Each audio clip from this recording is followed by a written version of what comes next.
दोस्तों आज मैं आपको बकरे का मीट बनाने का एकदम परफेक्ट और एकदम आसान तरीका बताऊंगा। तो चलिए मिलके बनाते हैं। तो यहाँ पे मैंने आपका आधा किलो बकरे का मीट ले लिया है। तो यहाँ पे आप देख सकते हैं ये आपका चाँप का पीस है। तो आप इसी तरीके से सारे पीस ले सकते हैं कोई से भी, और इसको आपको कम से कम 2 पानी से अच्छे से धो लेना है। तो कभी कभी क्या होता है कोई पीस में आपका हड्डी लगी रहती है, तो आपको अच्छे से वॉश कर लेना है।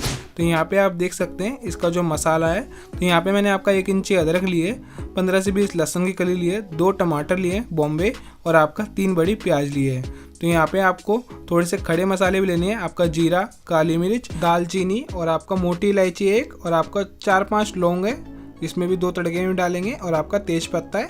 तो ये सारे खड़े मसाले आपको ले लेने हैं, और आपका एक मिक्सी का जार ले लेना है, और ये सब चीज़ें आपको मिक्सी के जार में डाल लेनी है, और आपके जो खड़े मसाले थे वो भी डाल लेंगे, और आपका इसका एक फाइन सा पेस्ट बना लेंगे। तो यहाँ पे आप देख सकते हैं फाइन सा पेस्ट बन के तैयार हो गया। दोस्तों यहाँ पे मैं थोड़ी सी वीडियो बना नहीं पाया हूँ, लेकिन मैं आपको बता देता हूँ प्रोसेस। कढ़ाई में मैंने थोड़ा सरसों का तेल डाला था, और आपका थोड़े से खड़े मसाले और आपका वो पेस्ट डाला था, उसको डाल के अच्छे से भूंज लिया है। फिर उसके बाद हमने मसाले डाले हैं, आपका आधी चम्मच हल्दी, आपका 1 बड़ी चम्मच लाल मिर्ची पाउडर, आपका 2 बड़ी चम्मच धनिया पाउडर, और आपका 1 बड़ी चम्मच देगी मिर्च चाहिए, कलर के लिए होती है।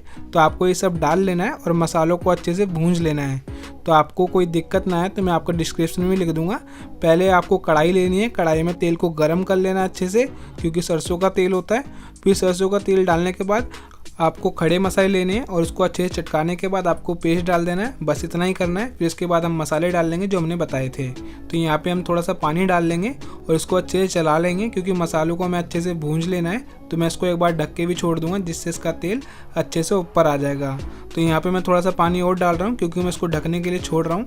तो आप देख सकते हैं अब मैं इसको ढक दूंगा, जिससे आपका सारे मसाले अच्छे से पक जाएंगे। तो यहाँ पे आप देख सकते हैं अब मसालों ने अपना एकदम अच्छे से तेल छोड़ दिया है। तो इसकी जो रंगत है बहुत ही ज़्यादा अच्छी हो गई है।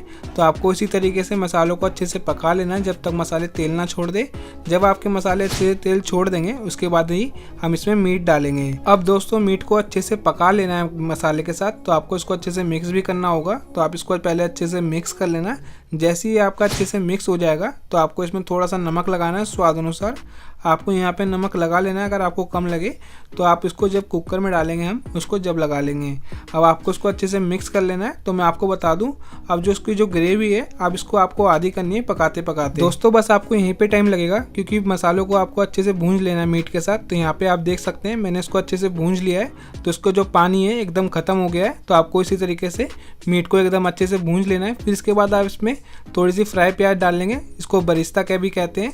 तो आपको प्याज को थोड़ा सा फ्राई कर लेना है। अगर ना हो तो आप मत डालना, आपने जो प्याज लिए उसमें ठीक रहेगा। तो आपको इसी तरीके से इसको भी अच्छे से भूंज लेना है। फिर आप देख सकते हैं अभी अच्छे से एकदम हो गया है, क्योंकि अब कढ़ाई भी छोड़ रहा है। तो ये मसाला एकदम अच्छे से पक चुका है।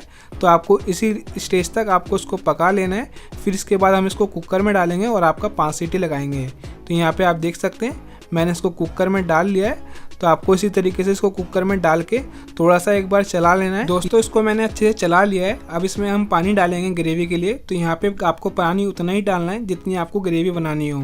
अगर आपको उसको जूसी वाली ग्रेवी बनानी हो तो आप इसमें ज़्यादा पानी डाल सकते हैं, नहीं तो आप इसमें कम से कम आधा किलो मीट में आप इसमें 1 लीटर पानी करीब डाल लेना। तो यहाँ पे आप देख सकते हैं अब इसको अच्छे से मिक्स कर लेना आपको।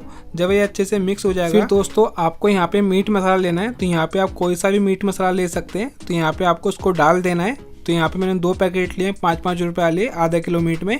तो आपको उसको अच्छे से मिक्स कर लेना है। तो आप देख सकते हैं मैंने इसको अच्छे से मिक्स कर लिया। थोड़ा सा वीडियो को फास्ट फॉरवर्ड कर दिया है। यहाँ पे हम कुकर का ढक्कन लगा लेंगे और आपका कम से कम 5 से 7 सीटी लगा लेंगे। तो मैं आपको मीट दिखाता हूँ। तो यहाँ पे आप देख सकते हैं हमारा मीट जो है रेडी हो गया है। तो आपको इसी तरीके से मीट को बनाना है। तो यहाँ पे आपको ज़्यादा दिक्कत नहीं आएगी मीट बनाने में, बहुत ही आसान तरीका है, बस आपको भूंजने में टाइम लगेगा। तो यहाँ पे आप देख सकते हैं मैं आपको एक पीस लेके दिखाता हूँ कि आपका ये अच्छे से गला है कि नहीं गला। तो यहाँ पे आप चेक कर सकते हैं कि एकदम अच्छे से गल चुका है। तो आपको इसी तरीके से कुकर में 5 से 7 सीटी लगानी है। तो यहाँ पे आपको इसी तरीके से बना लेना है। तो यहाँ दोस्तों तो आपको मैं एक पीस और चेक करके दिखा देता हूँ। तो आप देख सकते हैं ये पीस एकदम अच्छे से गल चुका है। तो आपको इसी तरीके से बना लेना है। तो मिलते हैं अगली वीडियो में। Tata bye bye.